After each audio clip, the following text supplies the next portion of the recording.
பாவம் மன்னிப்புனா நாங்க என் பாவத்தை மன்னிச்சிட்டாருன்னா என்ன அர்த்தம் தெரியுமா?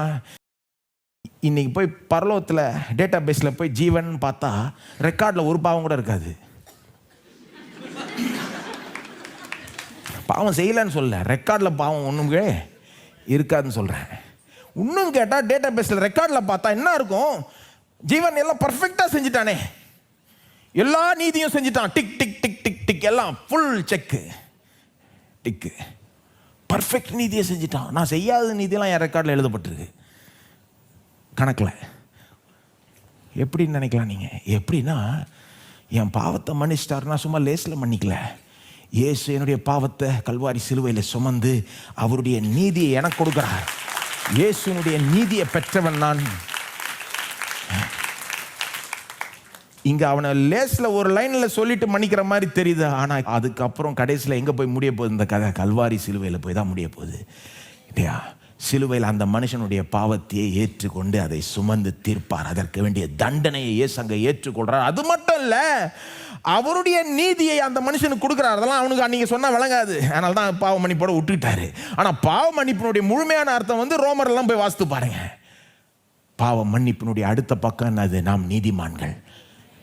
இயேசுனுடைய நீதியை பெற்ற மக்கள். இயேசு வெறும் நமக்காக மரித்தார்ன்றது மட்டும் இல்லை, நமக்காக வாழ்ந்தார். அவருடைய மரணம் மட்டும்தான் நமக்காகவா?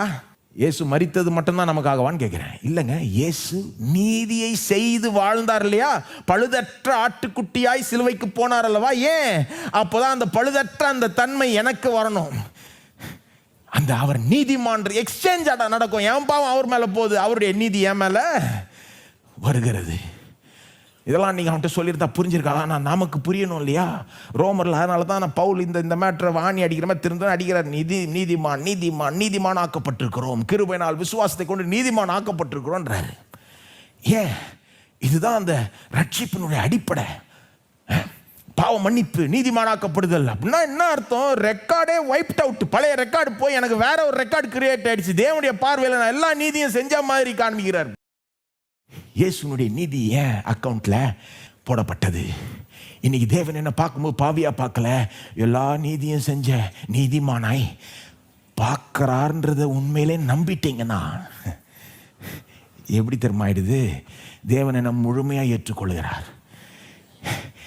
எனக்கு இன்னைக்கு தேவனுடைய பிரசனத்துக்கு போகிறதுக்கு வந்து எந்த ஒரு பிரச்சனையும் இல்லை. ஆமாம், என்கிட்ட 1000 குறைகள் இருக்கலாம், பலவீனங்கள் இருக்கலாம், என்னமோ இருக்கலாம். ஆனால் என்னை எப்படி பார்க்குறார்? இன்னைக்கு கிறிஸ்துவுக்குள் பார்க்குறார். கிறிஸ்துவுக்குள் பார்க்கும்போது நான் நீதிமானாய் காணப்படுகிறேன். கிறிஸ்துக்கு வெளியே பார்த்தாருன்னா நான் தொலைஞ்சேன்.